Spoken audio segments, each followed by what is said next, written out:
Praise the lord. ఈ దినము దేవునికి వాగ్దానము నీకోసం. మత్తయి సువార్త 15వ అధ్యాయము 28వ వచనం. అందుకు యేసు, అమ్మా, నీ విశ్వాసము గొప్పది, నీవు కోరినట్టే నీకు అవునుగాక.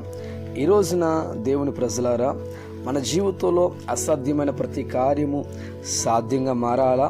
అయితే విశ్వాసం అనేది చాలా ప్రాముఖ్యమైనది.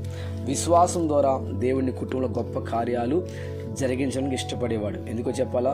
విశ్వాసం లేకుండా దేవునికి ఇష్టలైనట అసాధ్యం. విశ్వాసం చాలా ప్రాముఖ్యమైనది.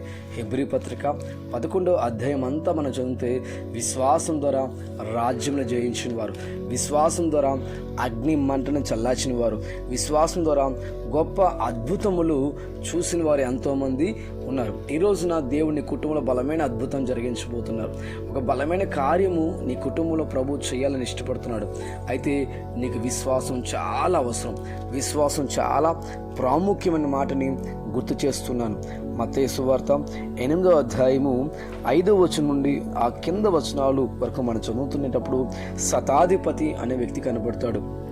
ఆయన తన దాసుడు అనారోగ్యముతో, బలహీనంతో, పక్షవాతంతో ఎంతో మిగులు బాధపడుతుంటాడు. అయితే విశ్వాసంతో యేసు ప్రభువుకి వచ్చి, ప్రభువా, నా దాసుడు వ్యాధితో పడి ఉన్నాడు, నువ్వు మాట సెలవిస్తే చాలయ్యా, నా దాసుడు బాగుపడతాడు అంటే ప్రభు అంటారు, ఇశ్రాయేలు ప్రజల్లో ఇటువంటి విశ్వాసం ఎవరిలో చూడలేదు. నీ విశ్వాసం చాలా గొప్పది కనుక నువ్వు వెళ్ళుము, నీ దాసుడు బాగుపడతాడు అనే మాట ప్రభు చెప్తారు. అదే మాట ప్రకారంగా ఆ యజమానుడు అయినటువంటి శతాధిపతి విశ్వాసంతో వెళుతుండగా తన దాసుడి ఇంటి దగ్గర స్వస్థత పొందగలిగాడు. ఈ రోజున నువ్వు విశ్వాసంతో ప్రభు మాట నమ్మగలిగితే నీ కుటుంబంలో ఏది అసాధ్యం అనుకుంటున్నావు? నీ భర్త మారట్లేదా?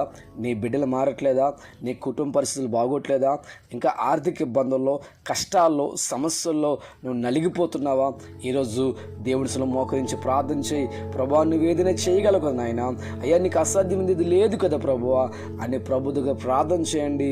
మీ విశ్వాసాన్ని బట్టి మీ కుటుంబంలో దేవుడు గొప్ప అద్భుతం జరిగించాలని కోరుకుంటూ ఈ వాగ్దానము మీ కుటుంబంలో ప్రభువారు నెరవేర్చునుగాక. ఆమేన్.